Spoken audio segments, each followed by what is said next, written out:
Hello বন্ধুরা, কথামণি bird হাউসের আরও একটা নতুন ভিডিওতে আপনাদের সবাইকে স্বাগতম। আশা করি সবাই অনেক ভালো আছেন এবং ভালো আছে আপনাদের শখের পোষা পাখিগুলো। তো আরও একটা নতুন ভিডিও নিয়ে চলে আসলাম। আজকের ভিডিওতে আমি দেখানোর চেষ্টা করব যে আমি আমার খামারে এই গরমে এক ফুডটা কীভাবে দেই এবং এক ফুডের সাথে আমি কি কি ভ্যারাইটি দেওয়ার চেষ্টা করি। তো আগেই বলে রাখি ভাই, এই এক ফুট সব ফুটটা এটা আপনার এক এক লিডারের কাছে এক এক রেশিওর হয়। তো আমি আমার খামারে কেমন এক ফুট প্রোভাইড করি এই বিষয় নিয়ে আপনাদের সাথে আলোচনা করব এবং ভিডিও সহকারে দেখাবো। তো আশা করি শেষ পর্যন্ত সাথেই থাকবেন। তো এখন দিনে গরম রাত্রে ঠান্ডা এমন একটা পরিবেশ, আর এই পরিবেশটা পাখির জন্য খুব একটা রিস্কি পরিবেশ। তো পাখিকে দেখা গেছে আপনার সুস্থ রাখতে হলে পাখিকে আপনার সব ফুড এক ফুট এটা কন্টিনিউ দিতে হবে। এখন গরমে তো এক ফুট দেওয়া সম্ভব না। এখন দিনে দেখা গেছে দুপুরে 34 ডিগ্রি, যেমন আজকে আমি 2টার দিকে খেয়াল করছি, 2টার দিকে খামারে ঢুকে দেখলাম যে আপনার 33-34 ডিগ্রি তাপমাত্রা। এখন দুপুরে যদি আপনি এক ফুট দেন তাহলে আপনার প্রত্যেকটা পাখি অসুস্থ হয়ে পড়বে। তো আমি কিভাবে এক ফুট দেই? তো আমি যেটা করি যে প্রতি শুক্রবার সপ্তাহে একদিন, সেটা যে কোনো দিন আপনি চুজ করে নিতে পারেন, সপ্তাহে একদিন আমি আমার খামারে এক ফুট দেই। বিকাল 4টা থেকে 4:30টার দিকে সমস্ত খাবার নামাই রাখা হয়। তারপরে আমি এসে সন্ধ্যার পরে আমার চাকরি থেকে আইসা তারপর আমি এক ফুট তৈরি করে আমি সমস্ত পাখিদের দেই। তবে যেসব হাঁড়িতে বাচ্চা আছে সেগুলো থেকে আপনার সিড মিক্সের দানা কখনোই টান দেওয়া উচিত নয়। তাই আমার যেমন এই কেসগুলোতে প্রত্যেকটাই বাচ্চা আছে, তা সেই জন্য দেখা গেছে আজকে যে এক ফুট দিতেছি, আজকে শুক্রবার, তো এখান থেকে কিন্তু কোনো সিড মিক্সের দানাই টান দেওয়া হয় নাই। আর এখন রাত্র বাজে 8টা। তো আমি এখন এক ফুট দিলাম। এই এক ফুটটা দেখা গেছে কেজে থাকবে 10:30টা থেকে 11টা পর্যন্ত। তারপর আমি বের করে নিয়ে ঘরের লাইট অফ করে দেব।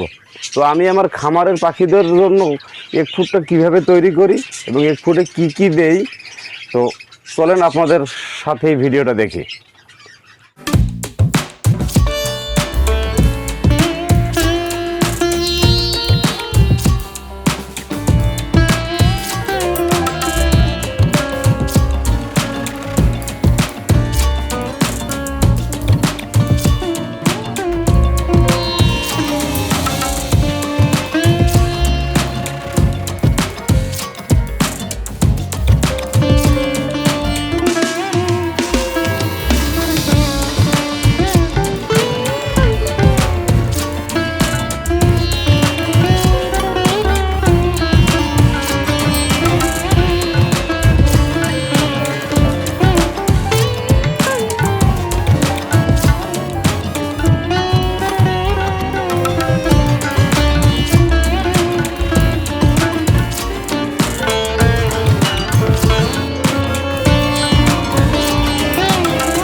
আমি আমার পাখিদের 1 ফুট কীভাবে তৈরি করে দেই এবং 1 ফুটের সাথে কী কী দেই, তবে একটা কথা বলে রাখা ভালো যে আজকের ভিডিওতে আপনারা দেখলেন যে মিষ্টি কুমড়া, কাঁচা পেঁপে, গাজর এবং ডিম।